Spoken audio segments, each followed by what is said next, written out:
Hello gbogbo ẹ̀yin fake pastors àfà àtẹ̀yin babaláwo náà tó yẹ pé iṣẹ́ tọ́lọ́ Elédùmarè ò rán yín lẹ̀ ń jẹ́ ẹ mọ̀ lépa ìjọ́ tẹ́lẹ̀dùmarè bá ti fún yín ṣe ó ti dìdàn ẹ ṣe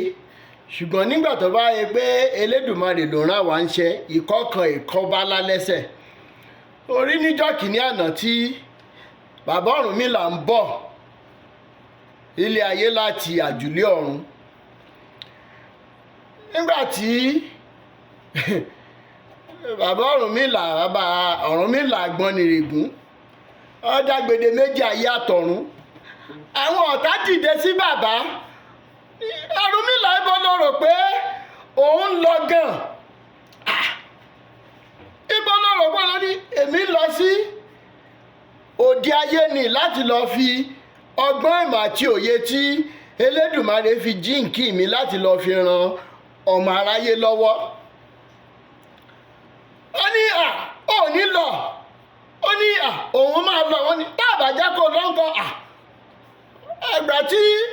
Ọ̀rúnmìlà máa gbóhùn sókè orin kan ló wá sí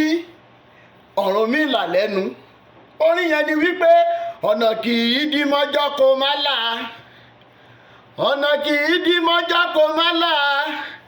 gbogbo ọ̀nà mi táyé ti dí oyó là gbangba gbogbo ọ̀nà mi táyé ti dí oyó là kí wọ́n ní gbẹ́nu sọ̀rọ̀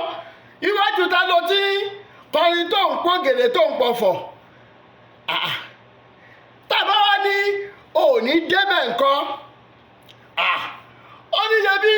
Elédùmarè ló dá òun ló dẹ̀ dá ẹ̀yin náà ẹ̀dà mọ̀ pé Elédùmarè yín ò kúrò lórí ìtẹ́ nígbà tí bàbá Ọ̀rúnmìlà tún máa mú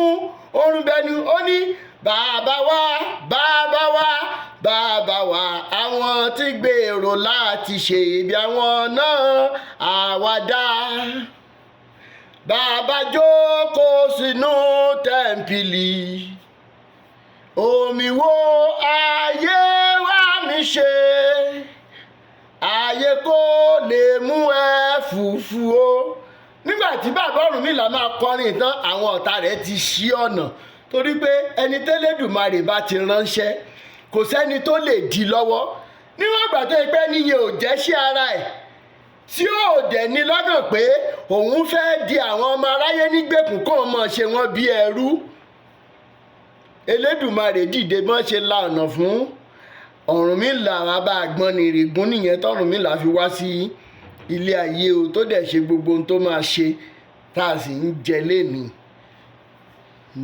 nonsense.